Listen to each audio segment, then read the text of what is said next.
નમસ્કાર, આપ જોઈ રહ્યા છો સ્પાર્ક ટુડે ન્યૂઝ। મેંદરડા તાલુકામાં દેશભક્તિના માહોલમાં ભવ્ય તિરંગા યાત્રા યોજાઈ। ધારાસભ્ય અરવિંદભાઈ લાડાણી, જૂનાગઢ જિલ્લા પંચાયત પૂર્વ પ્રમુખ સહિતના લોકપ્રતિનિધિઓ, અધિકારીઓ અને વિશાળ સંખ્યામાં વિદ્યાર્થીઓ સહભાગી બન્યા હતા।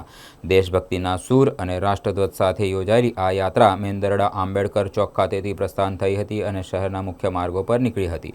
સરદાર ચોક ખાતે સરદાર વલ્લભભાઈ પટેલના સ્ટેચ્યુને પુષ્પાંજલિ અર્પણ કરવામાં આવી અને ત્યારબાદ શહીદ ભગતસિંહ ચોક ખાતે આ તિરંગા યાત્રા સમાપ્ત થઈ। આ દેશભક્તિપૂર્ણ પ્રેરણાદાયી તિરંગા યાત્રામાં ધારાસભ્ય અરવિંદભાઈ લાડાણી, જૂનાગઢ જિલ્લા પંચાયતના પૂર્વ પ્રમુખ હરેશભાઈ ઠુમર, જૂનાગઢ જિલ્લા ભાજપ પ્રમુખ ચંદુભાઈ મકવાણા સહિત વિવિધ અગ્રણીઓ, પદાધિકારીઓ, અધિકારીઓ, તાલુકાની વિવિધ શાળાઓના બહોળી સંખ્યામાં વિદ્યાર્થીઓ અને નાગરિકો હાથમાં તિરંગો લઈને ઉત્સાહભેર જોડાયા હતા।